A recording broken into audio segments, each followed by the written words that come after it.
Juan 3:16. Y hoy nos toca esta porción de la Escritura, que es la parte de la Biblia más conocida, los versículos más conocidos. Juan capítulo 3, versículo 16, dice la palabra del Señor: porque de tal manera amó Dios al mundo, que ha dado a su Hijo unigénito, para que todo aquel que en Él cree no se pierda, mas tenga vida eterna. Porque no envió Dios su Hijo al mundo para condenar al mundo, sino para que el mundo sea salvo por Él. El que en Él cree no es condenado, pero el que no cree ya ha sido condenado, porque no ha creído en el nombre del unigénito Hijo de Dios. Vuelvo a leer el texto, dice: porque de tal manera amó Dios al mundo, que ha dado a su Hijo unigénito, para que todo aquel que en Él cree no se pierda, mas tenga vida eterna. Como vinimos meditando en este precioso libro hasta el capítulo 3 que lo llevamos haciendo, el énfasis de Juan en este capítulo, o más bien en todo el libro, el énfasis de Juan es presentar a Cristo para que creyendo en Él, dice, tengáis vida en su nombre. Ese ha sido el propósito que ha seguido Juan, y Él no se aparta de ese propósito ni por un instante en todo el texto y las narraciones del Evangelio de Juan. Por eso este Evangelio es muy especial y precioso, porque presenta a Cristo, y eso es lo que hemos hecho, presentar a Cristo desde el capítulo 1, versículo 1, Cristo aparece ahí y está a lo largo de este precioso evangelio, por lo cual eso es lo que hemos venido mostrando, a Cristo Jesús. Porque Juan dice, ese Cristo, el que Juan está mostrando, el que Juan está presentando, es el Cristo que hay que creer para ser salvo. Ese Cristo es el que hay que creer para ser salvo. Y en el capítulo 3 ha venido hablando del nuevo nacimiento. El acto de que no es posible para el hombre entrar en el reino de Dios, ver el reino de Dios y entrar en él, a menos que él haya nacido de nuevo, a menos que se haya implantado una nueva naturaleza, y esa naturaleza es la proveniente del Espíritu de Dios, y que nazca de nuevo para vida eterna. Y eso lo dice a consideración, y él lo menciona porque es necesario. Porque con nuestra naturaleza, la cual ha sido afectada por el pecado, no es posible entrar en el reino de Dios, por lo cual es necesario nacer de nuevo. Pero posteriormente Juan ha mostrado a Cristo como aquel que era necesario, así como la serpiente de bronce fue levantada, y que todo aquel que mirara a esa serpiente, aquel que estaba contaminado por ese veneno que hacía referencia al pecado, miraba a la serpiente y vivía. De la misma manera, Cristo era necesario que fuese levantado en una cruz para que todo aquel que en Él cree no se pierda, mas tenga vida eterna. Y en el versículo 16, este pasaje realmente conocido, muy conocido, pero este versículo 16 dice algo muy importante, y es que todo el plan de salvación, toda la obra de salvación, todo el propósito de salvación se originó en Dios el Padre. Todo ese plan de redimir al hombre, todo ese precioso plan de salvar al hombre, redimirlo, tuvo su origen en Dios el Padre. Se originó en Él. Incluso se originó en Él desde antes de la fundación del mundo. Desde antes de que Dios creara todas las cosas, Dios ya había planificado. Dios ya había planificado en su presciencia y en su gran sabiduría que Él iba a salvar al hombre. Eso no quiere decir que Dios hizo que Adán y Eva pecaran para después salvarle, no. Dios que conoce todas las cosas y Dios que planea todas las cosas, Él planeó en su propósito salvar al hombre. Porque Dios, cuando creó al hombre, lo puso al hombre con la facultad de que el hombre decidiera por sí mismo. Eso se llama la responsabilidad humana. Dios ha decretado todas las cosas, pero eso no anula la responsabilidad humana, la responsabilidad humana. Por lo cual, este precioso texto, mire cómo comienza, porque de tal manera amó Dios, pero se está refiriendo a Dios el Padre, porque dice que envió a su Hijo. Entonces está hablando de la primer persona de la Trinidad, Dios el Padre. Dios el Padre, todo el plan de la redención se originó en Dios. Incluso el don mismo, el regalo mismo que iba a efectuar la redención del hombre, es decir, mire cómo dice, ha dado a su Hijo, ese don del Hijo, ese regalo del Hijo, es también originado y se originó y tuvo como fuente o como fruto y se centró y se originó en el amor de Dios el Padre. Por eso dice, de tal manera amó Dios al mundo, por lo cual, mis queridos hermanos y amigos, en esta mañana quisiera que contemplemos tres cosas. Primero, al dador del don. Está diciendo que el don es Cristo. Mire cómo dice, ha dado. Pero principalmente quisiera que nos enfoquemos en primer lugar en el dador del don, Dios el Padre. Dice el texto, de tal manera amó Dios que ha dado a su Hijo. Entonces hace referencia a Dios el Padre. En segundo lugar, quisiera que contemplemos la manifestación de su amor. ¿Hacia quiénes fue otorgado ese amor? Porque aquí dice, de tal manera amó Dios al mundo. Contemplemos quiénes fueron ese objeto o ese recipiente del amor de Dios. Y en tercer lugar, quisiera que miremos la manifestación de su amor, es decir, el don, su Hijo unigénito. En primer lugar, contemplemos al dador, Dios el Padre. De tal manera amó Dios. ¿Quién es Dios? Pensemos en Dios el Padre. Pensemos en su naturaleza, en su grandeza, en su eternidad, en la perfección de quién es Él. Dios es un Dios infinito.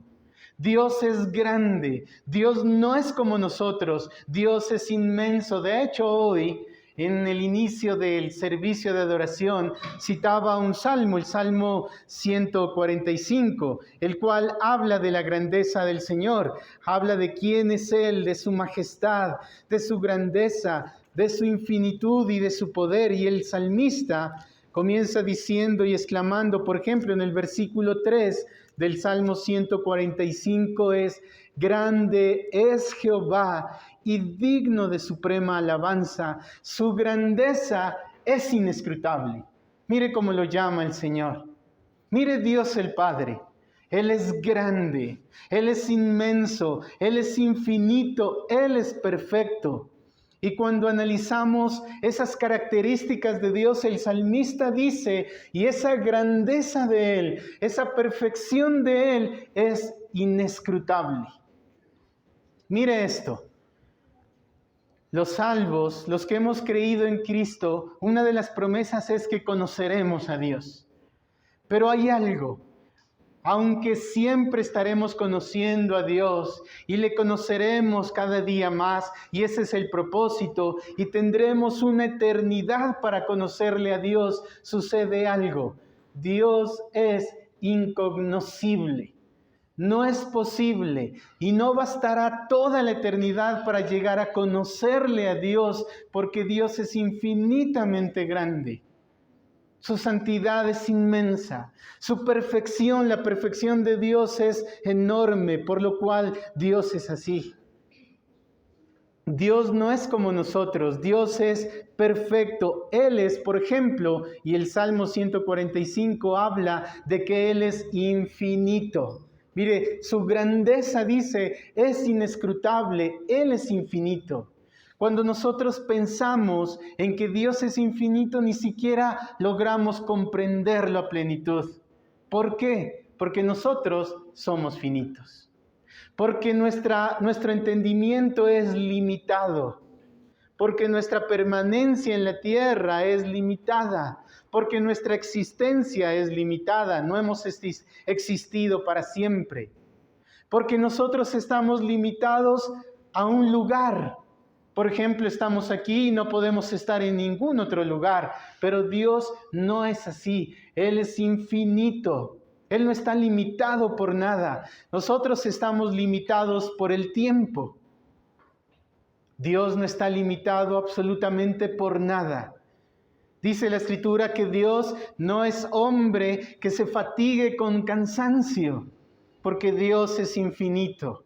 Y Dios, mire mi querido hermano y amigo, esto, Dios es independiente de nosotros. Dios es independiente de nosotros. Mire lo que dice Job en el capítulo 22.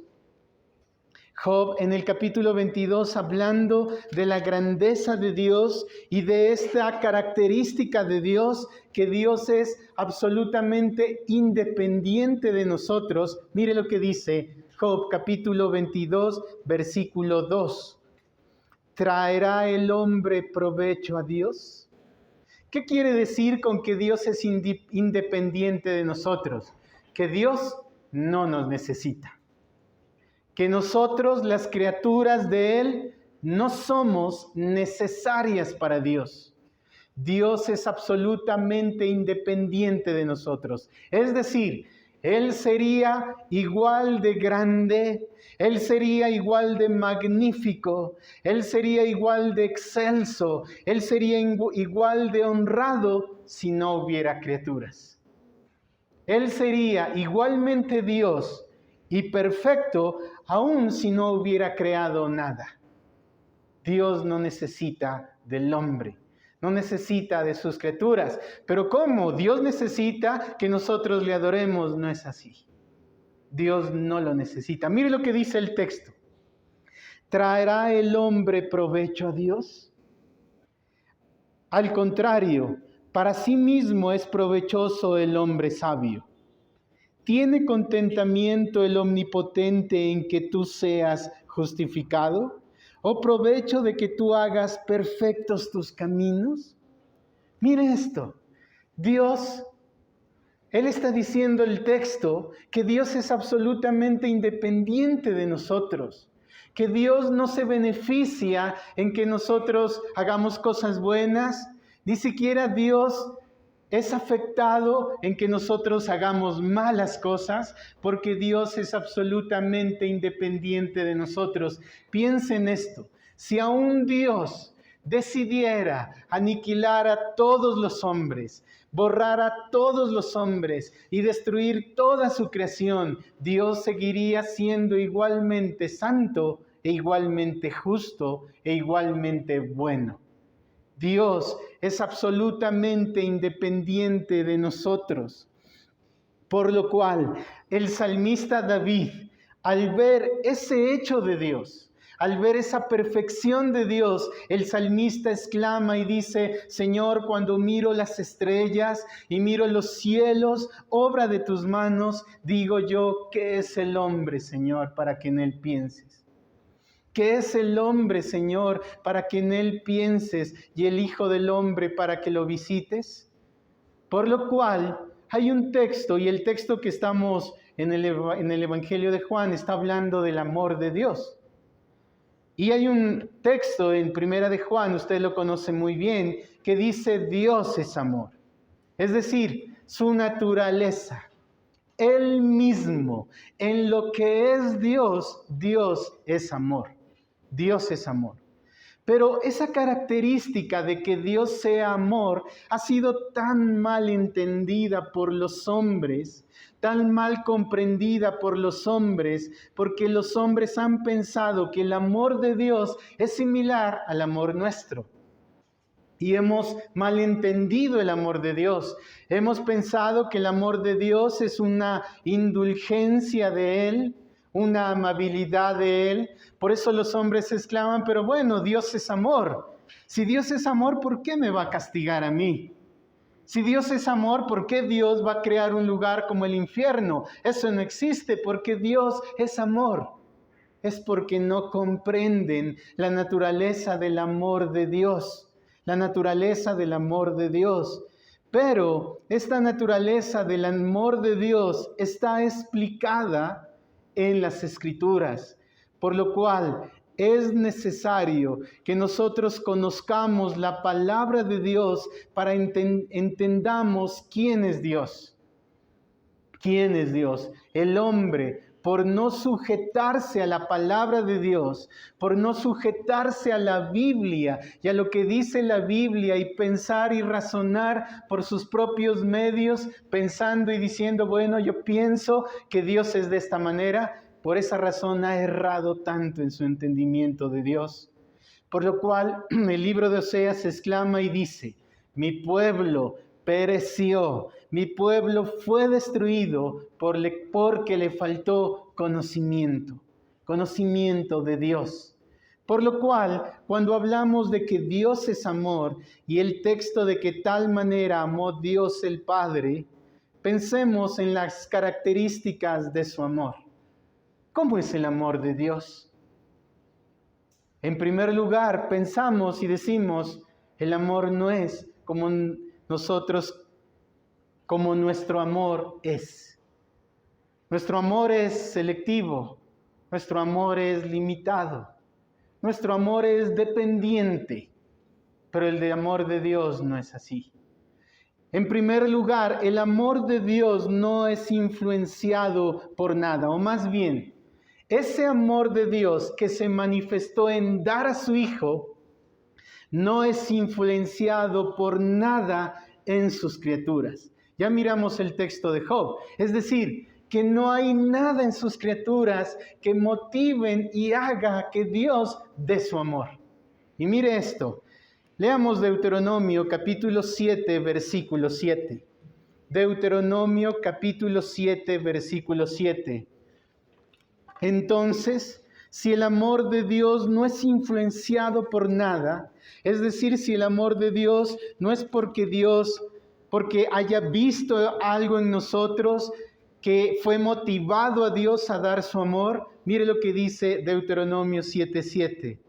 No por ser vosotros más que los pueblos os ha querido Jehová y os ha escogido, pues vosotros erais el más insignificante de todos los pueblos, sino por cuanto Jehová quiso guardar el juramento que juró a vuestros padres, os ha sacado Jehová con mano poderosa y os ha rescatado de la servidumbre de mano de Faraón. Sino porque Jehová quiso amarlos. El amor de Dios no es influenciado.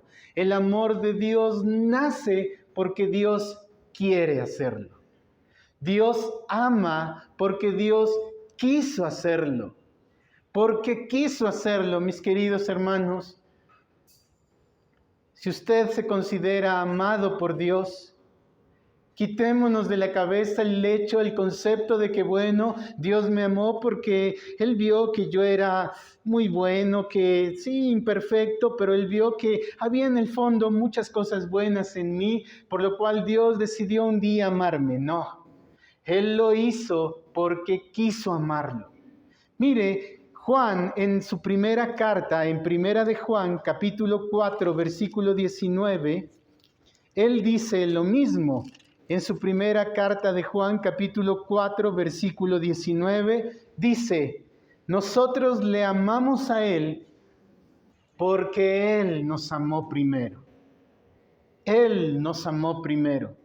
Una característica del amor de Dios es que no está sujeto a una respuesta que nosotros demos a Él. Su amor nació de su propia voluntad. Jehová quiso amarlos, porque Él quiso. Aparte de eso, una segunda característica de su amor es un amor eterno. Mire esto, es un amor eterno y eso es precioso.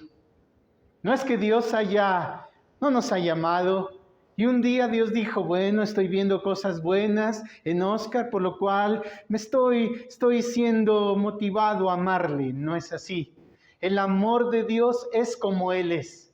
Él es eterno, por lo cual su amor es eterno. Mire lo que dice en Efesios, en el capítulo 1, versículo 4.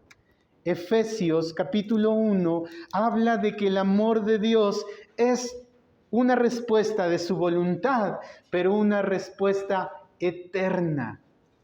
En Jeremías dice, con amor eterno te he amado. Piensa en esto. Si usted es amado por Dios, sepa que Dios le ha amado a usted eternamente. Mire lo que dice el versículo 4 del capítulo 1 de Efesios. Según nos escogió en Él antes de la fundación del mundo. Mire esto. Según nos escogió en Él antes de la fundación del mundo. Es decir, que los escogió antes de que existieran. Antes de la fundación, es decir, de la creación de todas las cosas. Para que fuesen santos y sin mancha delante de Él en amor. En amor. La manifestación del amor de Dios es eterna, pero aparte de que es eterna, la manifestación del amor de Dios es infinita. No es como nuestro amor. No es como nuestro amor que no es infinito porque nosotros no somos infinitos. Pero el amor de Dios es infinito, es decir, no tiene límites. No es el amor de Dios como el amor del hombre que un día dejamos de amar. Un día decimos, ya se me acabó el amor por ti. El amor de Dios es infinito, no tiene límites. Mire el texto que estamos leyendo, Juan 3:16. Porque de tal manera, de hecho la versión griega dice de tal manera, en gran manera. Ese tal muestra grandeza. Grandeza, porque en gran manera no tiene límites el amor de Dios. Cuando el creyente piensa en el amor de Dios, que es infinito, no tiene límites, es eterno, no puede hacer otra cosa sino que darle gracias a Dios por su amor. Otra característica del amor de Dios es que es inmutable, no cambia. No cambia el amor de Dios. No es que un día haya decidido Dios amar a alguien y después Dios dice, ya te voy a dejar de amar. Es inmutable. Mire lo que dice ese precioso texto de Romanos sobre la seguridad del creyente. ¿Quién nos apartará del amor de Dios? ¿Quién puede hacerlo? Nadie, porque es inmutable. Pero una característica más del amor de Dios, volviendo a Juan capítulo 3:16, es que ha dado. El amor de Dios se manifestó en gracia. ¿Y qué es gracia? Es el amor de Dios inmerecido. Pero mire lo que dice el texto. De tal manera amó Dios al mundo. Pensemos en esto ahora, en segundo lugar. ¿Para quiénes fue dado o manifestado el amor de Dios? ¿Quiénes fueron el objeto de ese amor de Dios? Mire lo que dice, de tal manera amó Dios al mundo. Al mundo. Pero cuando se refiere mundo, ¿a qué se está refiriendo? ¿Quiénes fueron estos objetos del amor o estos vasos del amor de Dios, estos recipientes del amor de Dios? El mundo. ¿Pero a quiénes se refiere? No a los ángeles caídos, no a los ángeles caídos que también necesitaban, pero Dios no les amó, sino a los hombres, al ser humano, a los hombres, quienes estaban muertos en delitos y pecados, quienes eran vasos de ira, sujetos a la ira de Dios, aquellos que estaban enemigos de Dios por causa de sus pecados. Está hablando de los hombres cuando dice mundo. Se está refiriendo a los hombres muertos en sus delitos y pecados, bajo la ira de Dios, enemigos de Dios, aquellos que estaban esclavos de su pecado, aquellos que, como dice Juan, el mundo entero está bajo control del maligno, aquellos que estaban apresados bajo el maligno. En los hombres, el género humano, la raza humana que estaba bajo esa condición de muerte espiritual. Por eso en Romanos dice, por cuanto todos pecaron y están destituidos de la gloria de Dios, quienes estaban bajo el reino de las tinieblas, aquellos hombres. Pero si quieres mayor claridad de que se refiere a los hombres, echa un vistazo al mundo. Es decir, echa un vistazo a los hombres. Echa un vistazo al género humano. Y te voy a ayudar para nuestras almas, para tener un claro entendimiento de cómo es el hombre. Acompáñame a Oseas en el capítulo 4. Oseas capítulo 4. El Señor nos muestra cómo es el hombre. Versículo 1. Oseas 4:1. Oíd palabra de Jehová, hijos de Israel, porque Jehová contiende con los moradores de la tierra. Jehová contiende con los moradores de la tierra. Es decir, este de contender no solo implica que Dios le desagrada las conductas de los hombres y sus obras, sino que Él responde y retribuye a las conductas de los hombres. Eso muestra que dice contiende, tiene pleito el Señor con los moradores de la tierra. Y dice, ¿por qué? Porque no hay verdad, no hay misericordia, ni conocimiento de Dios en la tierra.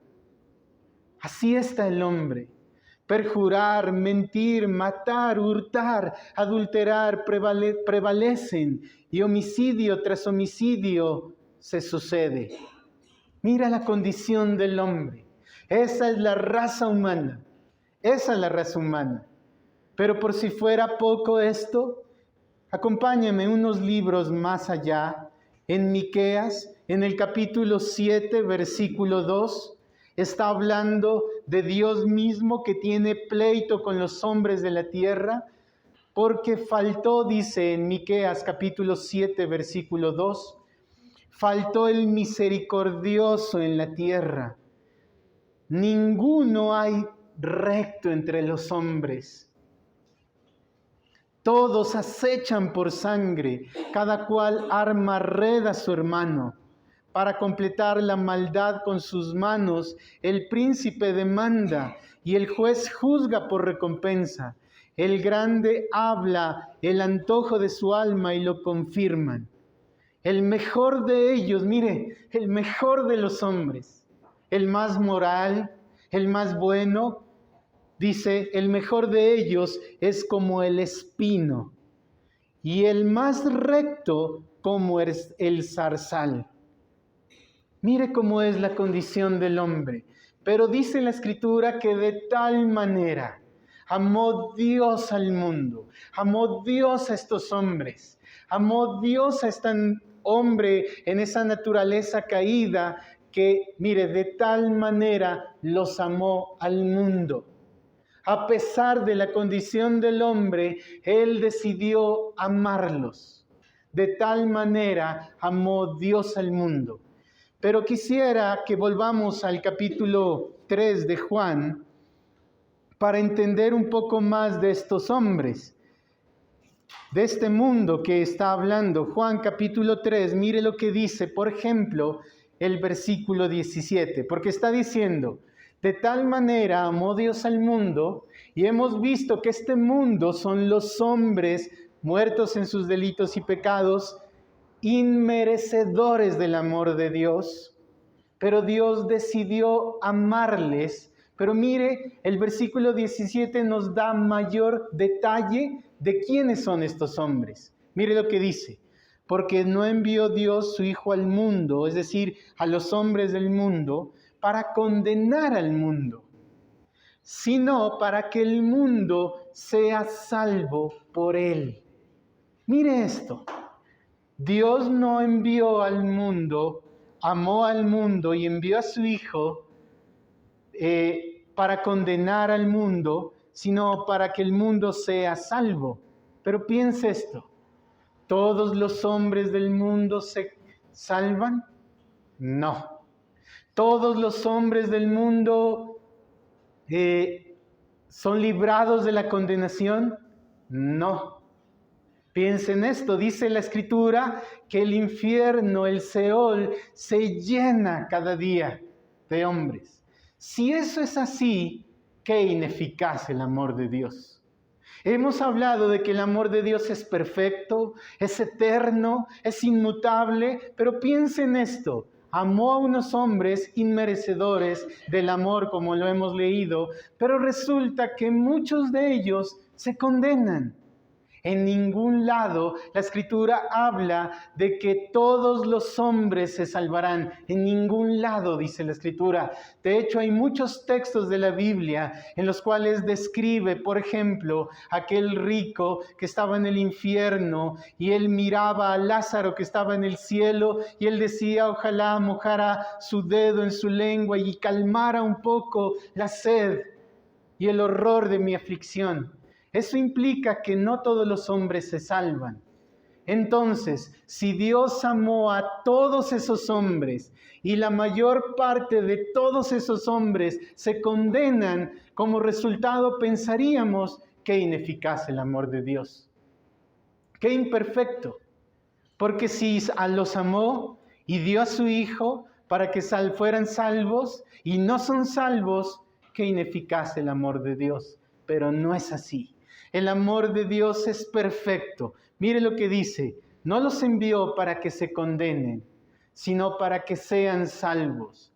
Eso indica que el amor de Dios fue derramado para unos vasos a quienes Él quiso amarles. Para quienes Él quiso amarles. Mire el versículo 18. El que en Él cree no es condenado, pero el que no cree ya ha sido condenado. Es decir, que hay unos que se condenan. Es decir, son algunos a quienes el Señor quiso de su propia voluntad amarles. Y como su amor es infinito, y como su amor es eterno, y como su amor es perfecto, la manifestación de su amor, que era salvarles, se cumple. Volvamos nuevamente a Efesios. Capítulo 1, versículo 4 nos refiere sobre el amor de Dios, esta impresionante verdad. Mire lo que dice Efesios capítulo 1, versículo 4. Según nos escogió. Esos hombres que leíamos en Oseas, esos hombres que leíamos en Miqueas, Dios en su voluntad decidió escoger a unos, dice en él, para que fuesen desde antes de la fundación del mundo, para que fuesen santos y sin mancha delante de Él. Mire esto, Dios ha escogido a algunos desde antes de la fundación del mundo para que fuesen santos y sin mancha. Pregunta, ¿todos los hombres que han existido son santos y sin mancha? No. No, no son. Pero algunos sí lo son, por el gran amor del Padre.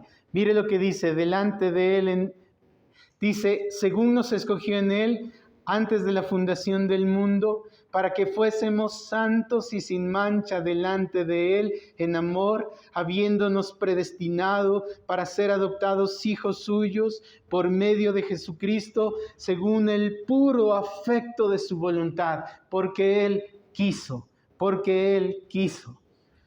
Estos son aquellos a quienes Él escogió. De esa raza de pecadores, Él los escogió. Él les concedió la gracia del nuevo nacimiento. Son ellos que fueron a Cristo para ser salvados. Son ellos a quienes Dios manifestó su amor eterno y su amor perfecto. Si quieres un pasaje más, vámonos a Juan capítulo 17. Mire Juan capítulo 17, cómo describe de ese amor perfecto de Dios para aquellos a quienes Él eligió para ser depósitos de ese amor del Señor, de ese amor de Él. 17:6.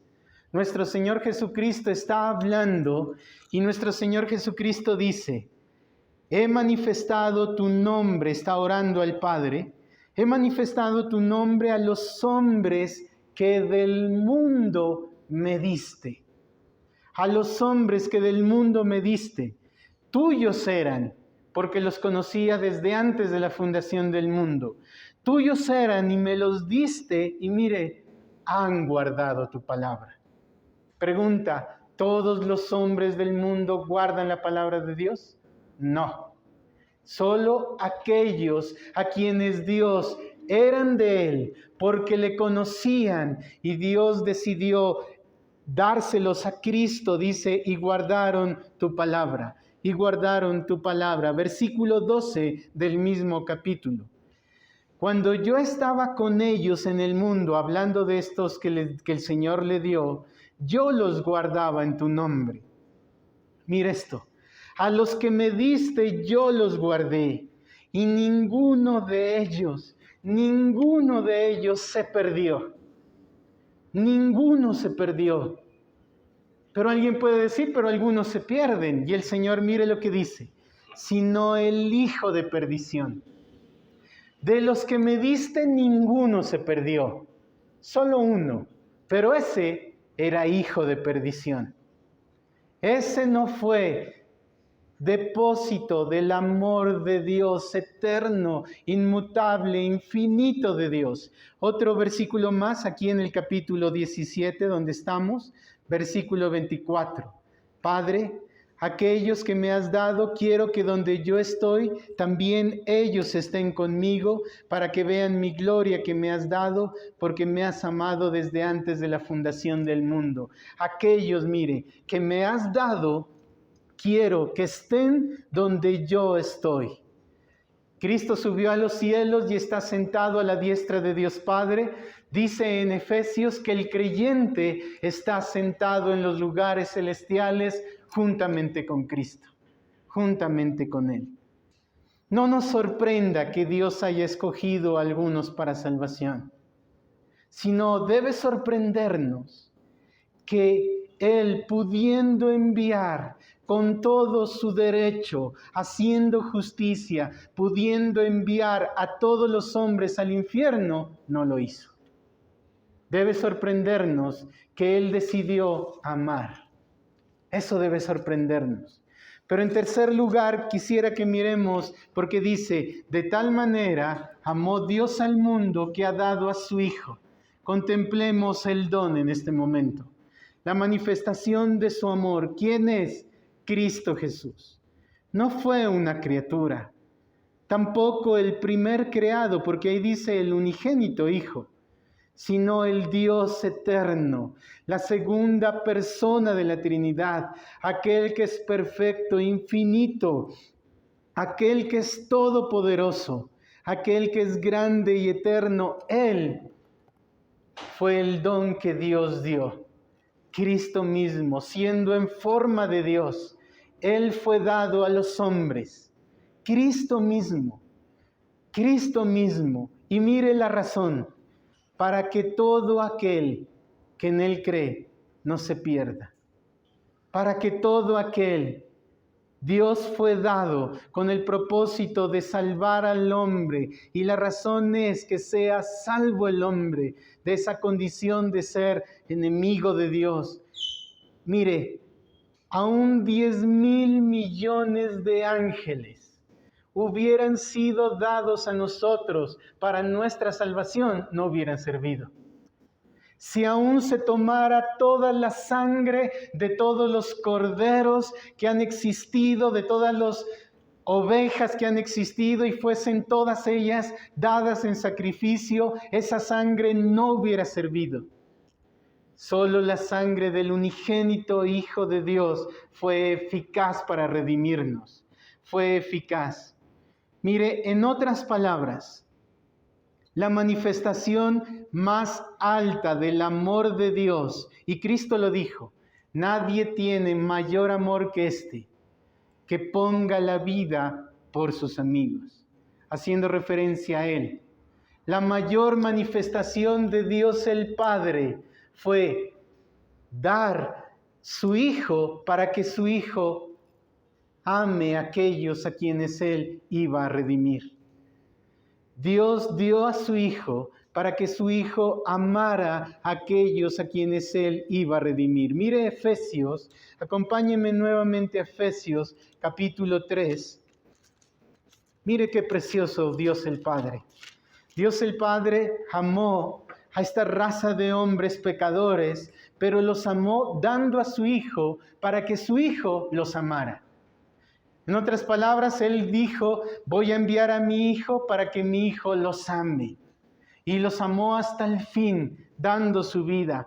Por eso en Efesios, en el capítulo 3, hay unas palabras que son difíciles de explicar porque explican el gran amor de Cristo, ese amor infinito, pleno de Cristo. Mire lo que dice en el Efesios capítulo 3, versículo 14. Pablo está orando y Pablo dice, por esta causa doblo mis rodillas ante el Padre de nuestro Señor Jesucristo, de quien toma nombre toda familia en los cielos y la tierra, para que os dé conforme a las riquezas de su gloria, el ser fortalecidos en el hombre interior por su Espíritu, para que habite Cristo por la fe en vuestros corazones, a fin que arraigados y cimentados en amor, seáis plenamente capaces de comprender con todos los santos cuál sea la anchura, la longitud,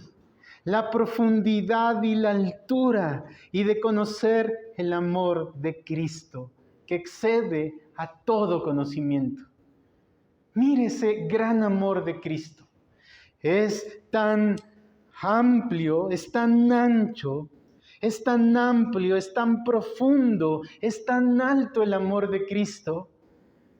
Mire el amor de Cristo. Y eso se manifestó en expiar el pecado nuestro. Ese pecado que no podía ser borrado con absolutamente nada, Cristo lo expió, lo borró con su sangre preciosa. Nosotros que éramos injustos, no había justicia alguna en nosotros, Cristo nos amó siendo perfectamente obediente a la ley para que su obediencia fuera contada a nuestro favor y nosotros fuéramos vistos como cumplidores de la ley, aunque nunca lo hemos sido. Cristo nos amó de tal manera, fue amplio, profundo, alto, ancho, para lograr que las promesas de Dios concernientes a todos los redimidos fueran en Él sí y en Él amén. ¿Has pensado? Dios tiene promesas para nosotros. Dios tiene promesas preciosas que tienen que ver con esta tierra, que tienen que ver con la vida eterna, la mayor parte de ellas. Y Dios nos amó para lograr que esas promesas fuesen un sí y amén en Cristo Jesús. Pero ahora quiero que consideres esto ya para finalizar. A razón del gran amor de Dios manifestado en Cristo, cuán grave es y será la condenación de aquellos que han oído el Evangelio que habla del amor de Cristo, pero lo rechazan. La luz vino al mundo y los hombres amaron más las tinieblas que la luz. Si has oído hoy sobre el amor de Dios, niños, adultos, jóvenes, todos, si han oído hoy sobre el amor de Dios, y el Evangelio de Cristo es rechazado, mire cuán grave será la condenación. La luz vino al mundo y los hombres amaron más las tinieblas que la luz, dice. Por lo cual, esto debe llevarnos a postrarnos ante Cristo Jesús, la manifestación del amor de Dios, y suplicar que su amor sea efectivo para nosotros. Y solo de esa manera su amor será. Pero nuevamente aquí en Efesios, vamos al versículo 19. Y de conocer el amor de Cristo que excede todo conocimiento, para que seáis llenos de la plenitud de Dios. Contemplar, esto de ser lleno de la plenitud de Dios, es poder contemplar esa preciosa grandeza de Cristo Jesús, jamás habrá un día en que nosotros podamos o dejemos de mencionar la grandeza de Dios en Cristo Jesús, del gran amor de Dios en Cristo Jesús. ¿Qué se requiere de nosotros? Ir a Cristo, alabar a Dios Padre por su gran amor manifestado e inmerecido y revelado en el Evangelio, y abrazar a Cristo Jesús, abrazar con todas nuestras fuerzas a Cristo Jesús. Al considerar el gran amor del Padre manifestado en Cristo, no podemos hacer otra cosa sino exclamar: grande es Jehová y digno de suprema alabanza, grande es Él.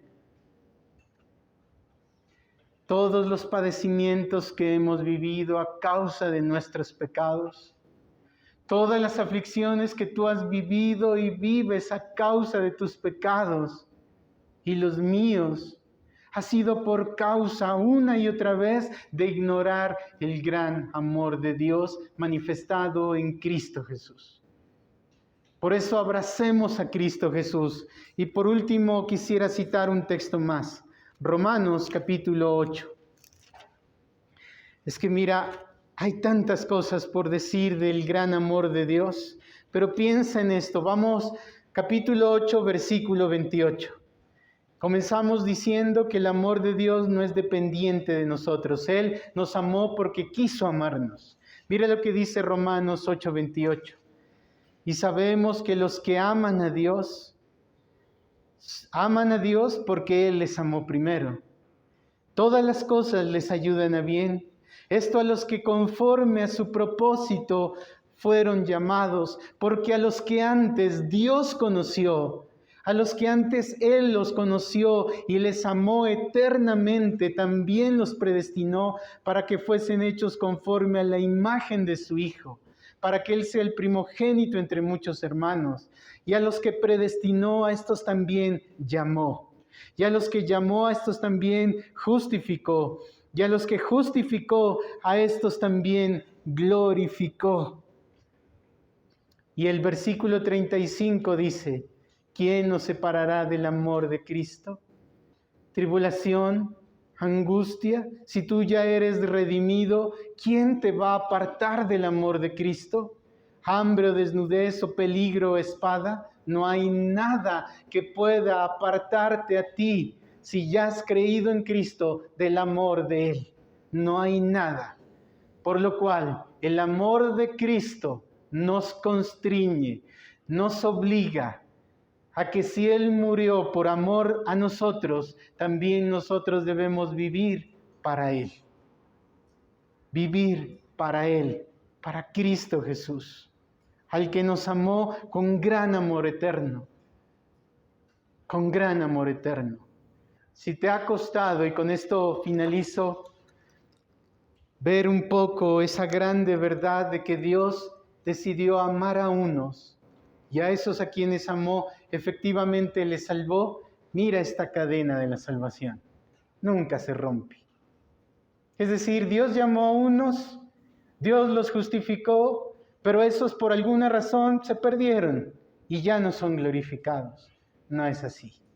Dios cumplirá su propósito en aquellos a quienes Él llamó. Si los conoció desde antes de la fundación del mundo y los amó, Él va a decidir un día, o más bien decidió ya, pero tendrá su lugar cuando Él vuelva, la glorificación del creyente. Esa obra nunca se interrumpe, porque es un amor inmutable, inmutable. Oremos al Señor.